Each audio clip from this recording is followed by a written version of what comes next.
السلام علیکم ورحمۃ اللہ وبرکاتہ۔ میں ہوں ایاز اللہ اور آپ کا ہمارے چینل پر خیر مقدم ہے۔ معزز ناظرین، اللہ تعالیٰ نے سورہ مومنون کی ابتدائی آیات میں فرمایا کہ وہ مومن فلاح پانے والے ہیں جو اپنی نماز میں خشوع اختیار کرتے ہیں۔ ناظرین، مومن کے تمام کاموں میں سب سے اہم کام نماز کی ادائیگی ہے۔ اسی لیے تو اللہ کے نبی جناب محمد الرسول اللہ صلی اللہ علیہ وسلم نے فرمایا، الصلاة عماد الدین فمن اقامها اقام الدین ومن هدمها هدم الدین، او کما قال علیہ الصلاة والسلام، کہ نماز دین کا ستون ہے۔ جس نے نماز کو قائم رکھا اس نے دین کو قائم رکھا، اور جس نے نماز کو چھوڑ دیا اس نے دین کو ڈھا دیا۔ اور اللہ تبارک و تعالی نے سورہ مومنون کی ابتدائی آیات میں مومنوں کی کئی صفات بیان فرمائی ہے، مگر ان تمام صفات میں سب سے پہلے جو صفت بیان فرمائی وہ فرمایا کہ وہ مومن فلاح پانے والے ہیں جو اپنی نماز میں خشوع اختیار کرتے ہیں۔ دیکھیے، عام طور پر دو لفظ ایک ساتھ بولا جاتا ہے، ایک ہے خضوع ذات کے ساتھ اور ایک ہے خشوع شین کے ساتھ۔ خضوع ذات کے ساتھ اس کا مطلب یہ ہے کہ نمازی کا اپنے ظاہری جسم کو اللہ تعالیٰ کے آگے جھکا دینا، اور خشوع کا مطلب یہ ہے کہ نمازی کا اپنے دل کو اللہ تعالیٰ کی طرف متوجہ کرنا۔ نماز میں خشوع بھی مطلوب ہے، خضوع بھی مطلوب ہے۔ نماز میں خضوع بھی ہونا چاہیے اور خشوع بھی ہونا چاہیے۔ اب میں نماز صحیح طریقے سے ادا کرنے کا مختصراً طریقہ آپ حضرات کے سامنے عرض کر دیتا ہوں کہ سنت کے مطابق نماز کیسے ادا کریں۔ جب آدمی نماز کے لیے کھڑا ہو تو اس میں سنت یہ ہے کہ اس کا پورا جسم قبلہ رخ ہو۔ لہذا جب نماز کے لیے ہم اور آپ کھڑے ہوں تو اس بات کا اہتمام کریں کہ ہمارا پورا جسم قبلہ رخ ہو، پچھم کی طرف ہو، چہرہ بھی قبلہ رخ ہو، سینہ بھی قبلہ رخ ہو۔ اگر کسی وجہ سے تھوڑی دیر کے لیے سینہ قبلہ رخ سے پچھم سے ہٹ گیا، نماز تو ہو جائے گی، کیونکہ اللہ تعالیٰ اس چھوٹی سی غلطی کی وجہ سے یہ نہیں فرماتے کہ جاؤ ہم تمہاری نماز قبول نہیں کرتے۔ نماز تو ہو جائے گی لیکن سنت کا نور حاصل نہیں ہوگا، سنت کی برکت حاصل نہیں ہوگی، کیونکہ اس طرح کھڑا ہونا یہ سنت کے خلاف ہے۔ اسی طرح پاؤں کی انگلیاں اگر قبلہ رخ ہو جائے، بہت سے حضرات جب نماز میں کھڑے ہوتے ہیں تو ان کی انگلیوں کا رخ، ان کے پاؤں کی انگلیوں کا رخ قبلے کی طرف نہیں ہوتا ہے۔ بہت سے لوگ اپنے پاؤں کو اس طرح ٹیڑھا کر کے رکھتے ہیں، بعض لوگ اور دوسری طرح ٹیڑھا کر دیتے ہیں۔ صحیح طریقہ، سنت طریقہ یہ ہے کہ آدمی کے پاؤں کی انگلیاں بھی قبلہ رخ ہو، تاکہ سارے کا سارا اعضا قبلہ رخ ہو جائے، پچھم کی طرف ہو جائے۔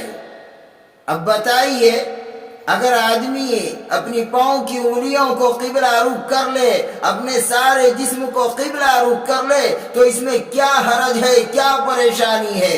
کچھ بھی نہیں، صرف دھیان اور توجہ کی بات ہے، کیونکہ دھیان اور توجہ اور اہتمام نہیں ہے، اسی وجہ سے غلطی ہوتی ہے۔ اگر ہم اس طریقے سے نماز کے اندر کھڑے ہوں گے تو ہمارا کھڑا ہونا سنت کے مطابق ہو جائے گا۔ نماز میں کھڑے ہونے کے بعد نمبر آتا ہے نیت کرنے کا۔ نیت نام ہے دل کے ارادے کا، بس اور کچھ بھی نہیں۔ بعض لوگ نیت کے خاص الفاظ کو زبان سے ادا کرنے کو ضروری سمجھتے ہیں۔ مثال کے طور پر کہ میں نیت کرتا ہوں 4 رکعت نماز ظہر کی فرض کی، اللہ تعالیٰ کے واسطے اس امام کے پیچھے منہ میرا کعبہ شریف کی طرف، اللہ اکبر۔ بعض لوگوں نے زبان سے ادا کرنے کو فرض و واجب سمجھ لیا ہے، گویا کہ اگر کوئی شخص زبان سے ادا نہ کرے تو اس کی نماز نہیں ہوگی۔ یہاں تک دیکھا گیا ہے کہ امام صاحب رکوع میں چلے گئے، اب یہ صاحب بعد میں آئے ہیں، نیت کے خاص الفاظ کو زبان سے ادا کر رہے ہیں اور ایسی صورت میں وہ رکعت فوت ہو جاتی ہے۔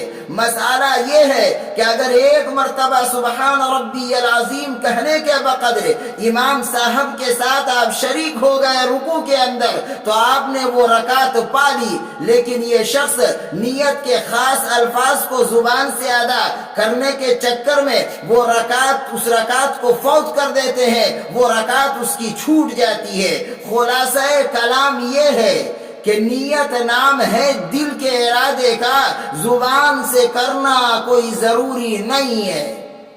نیت کے بعد نمبر آتا ہے تکبیر تحریمہ کے وقت ہاتھ اٹھانے کا۔ صحیح طریقہ یہ ہے کہ ہاتھ کی ہتھیلی یہ قبلہ رخ ہو، پچھم کی طرف ہو، اور انگوٹھا یہ کان کے لو کے برابر ہو، اس لیے کہ فقہ کی کتابوں میں آتا ہے حذاء الاذنین کہ انگوٹھا جو ہے وہ کان کے برابر ہو، کان میں ٹچ کرنا ضروری نہیں ہے۔ تو یہ سنت طریقہ ہے کہ ہتھیلی قبلہ رخ ہو، انگلیوں کا سرا یا انگوٹھا یہ انگوٹھے کا سرا یہ کان کے لو کے برابر آ جائے، یہ سنت طریقہ ہے۔ بعض حضرات جب نیت کرتے ہیں تو اس بات کی بالکل پرواہ نہیں ہوتی، ہتھیلی کا رخ کانوں کی طرف ہوتا ہے، بعض لوگوں کی ہتھیلی کا رخ آسمان کی طرف ہوتا ہے۔ میرے بھائیو یہ سارے طریقے سنت کے خلاف ہیں، صرف توجہ اور دھیان کی ضرورت ہے۔ اگر آدمی ذرا سا دھیان اور توجہ دے دے تو انشاءاللہ اس کی نماز سنت کے مطابق ہو جائے گی۔ تکبیر تحریمہ کے بعد نمبر آتا ہے ہاتھ باندھنے کا۔ بعض لوگ سینے پر ہاتھ باندھتے ہیں، بعض لوگ ہاتھ پر ہاتھ رکھ کر پیٹ پر باندھ لیتے ہیں۔ میرے بھائیو یہ سنت طریقہ نہیں ہے۔ سنت طریقہ یہ ہے کہ دائیں ہاتھ کی چھوٹی انگلی اور انگوٹھے کا حلقہ بنائیں گے، اور حلقہ بنانے کے بعد بائیں ہاتھ کے پہنچوں کو پکڑیں گے، اور اس کے بعد 3 انگلیوں کو کلائی پر رکھیں گے، ناف کے نیچے رکھنا، یہ سنت طریقہ ہے۔ اگر اس طریقے پر نماز ادا کریں گے تو انشاءاللہ یہ نماز خضوع کے دائرے میں بھی آ جائے گی، اور نماز کے اندر سنت کا نور حاصل ہوگا، سنت کی برکت حاصل ہوگی۔ تکبیر تحریمہ کے بعد نمبر آتا ہے ثنا پڑھنے کا۔ ثنا پڑھنے کے بعد پھر الحمدللہ یعنی سورہ فاتحہ پڑھتے ہیں، اور پھر اس کے بعد کوئی سورہ ملاتے ہیں۔ ایک نمازی نماز کے اندر یہ ساری چیزیں کر لیتا ہے، لیکن سنت کے مطابق قرأت نہیں کرتا، قرآن کی تلاوت نہیں کرتا، بلکہ اردو لب و لہجے کے اندر پڑھ دیتا ہے۔ سنت طریقہ یہ ہے کہ قرآن کو تجوید کے ساتھ پڑھا جائے، جو الفاظ جس مخرج سے ادا ہو رہے ہیں اسے اس مخرج سے ادا کیا جائے۔ اور بعض حضرات تو اس کے یعنی ان الفاظ کے سیکھنے کو بہت مشکل سمجھتے ہیں کہ بہت مشکل کام ہے یہ الفاظ کو سیکھنا۔ میرے بھائیو قرآن میں کل الفاظ جو استعمال ہوئے ہیں وہ 29 ہیں، ان میں سے اکثر جو ہے وہ اردو میں بھی استعمال ہوتے ہیں، صرف 8 یا 9 الفاظ ہیں۔ اگر آدمی صحیح طریقے سے اس کی مشق کر لے تو انشاءاللہ اس کی نماز سنت کے مطابق ہو جائے گی۔ چونکہ ویڈیو بہت لمبی ہو رہی ہے، اس ویڈیو میں بس اتنا ہی۔ انشاءاللہ نماز سنت کے مطابق کیسے ادا کریں پارٹ 2 کے اندر انشاءاللہ میں نماز کا مکمل طریقہ اس سے آگے آپ حضرات کی خدمت میں عرض کروں گا۔ آج کے لیے بس اتنا ہی۔ اللہ تعالی ہم سب کو سنت کے مطابق نماز ادا کرنے کی توفیق عطا فرمائے، آمین۔